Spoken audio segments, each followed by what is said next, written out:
আসসালামু আলাইকুম, শুভ বিকাল।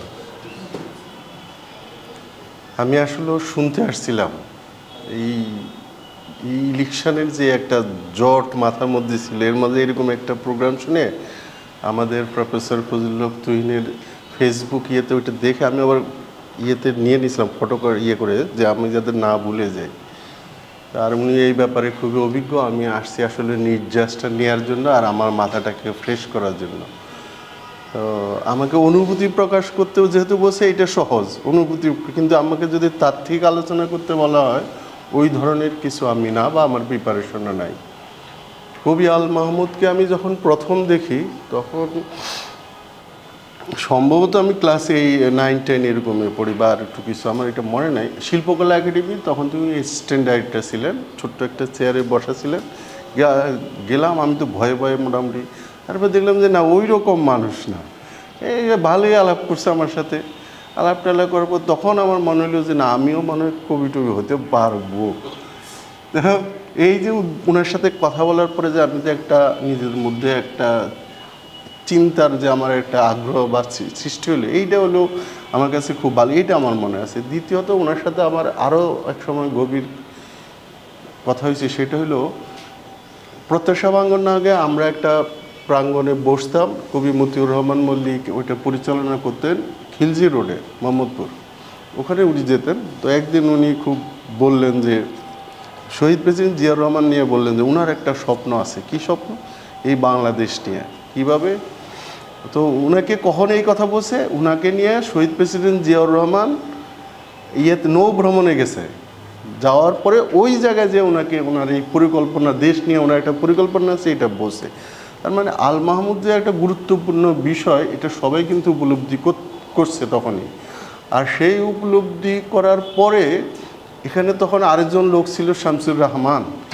উনি হঠাৎ করে ইউটার্ন করে একটা বুর্জোয়া গোষ্ঠীর সাথে এমনভাবে মিশে গেল, তখন আল মাহমুদ মূলত একটু হয়ে গেল। আর এটার কি বলে জানেন, একটু তুচ্ছতাচ্ছিল্যের বিষয় হয়ে যাতে তখন উনি এই সঙ্গটা পাওয়ার পরে একটু অন্যরকম, তারপরে ওনার মনোজগতে একটা চেঞ্জ আসে। এই চেঞ্জটাই উনি পরবর্তীতে ধারণ করেছেন।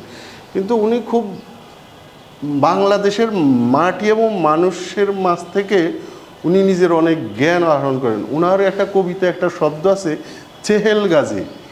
আমি এটার কোনো অর্থ খুঁজে পেতাম না, কেউ বলতেও পারতো না। তখন আমি একবার ওই যে দিনাজপুর ইউনিভার্সিটিতে কাজে গিয়েছিলাম, সেখানে ওই এলাকায় ট্যুরিতে এক জায়গার নাম আছে চেহেল গাজী, ওই এলাকাটির নাম। এরকম আরও কয়েকটা শব্দ দেখছি যে এইসব বিভিন্ন জায়গায় যে উনি ওখান থেকে এগুলো এনে কবিতায় নিয়ে নিয়েছেন।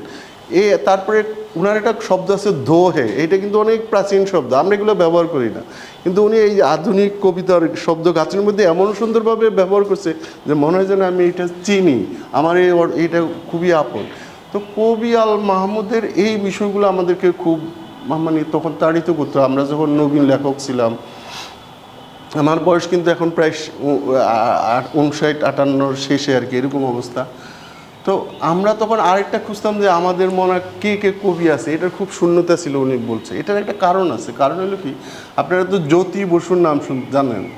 জ্যোতি বসু দীর্ঘদিন একটা রাজ্যের মুখ্যমন্ত্রী ছিলেন। কি কারণে? অথচ ওই রাজ্যটা খুব বেশি ওই সময় যে ডেভেলপ হয়েছে বিষয়টা তা না। তা না হলে কী কারণে?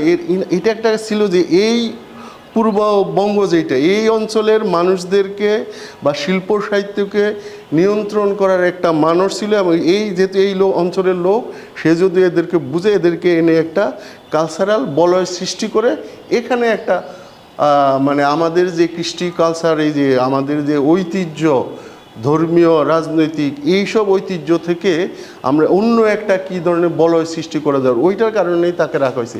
প্রয়োজন শেষ হয়ে গেছে, তারা এখন কেউই নাই, তাদের পাত্তাও নেই। অথচ ওই লোকটা শুধু নির্বাচিত হইতো। আমরা ছোটোবেলায় প্রশ্ন, আমার মনে মনে প্রশ্ন, কেন ওনাকে রাখা হচ্ছে? যে একে এখানে রাখা হয়েছে যে আমাদের এখান থেকে কিছু চমৎকারী সৃষ্টি করে তাদেরকে হাইলাইট করা। আর সাহিত্য, শিল্প, সংস্কৃতিতে হাইলাইট হওয়া এটা খুব একটা বিরাট ব্যাপার। এই ব্যাপারে আল মাহমুদ একটা কথা বলছিলেন যে কবিদের কিছুটা ইগো থাকবেই, যদিও অহংকার থাকাটা আমাদের জন্য নৈতিকভাবে না, কিন্তু উনি এইটা স্বীকৃতি দিতেন কিছুটা ইগো কবিদের থাকতেই হবে।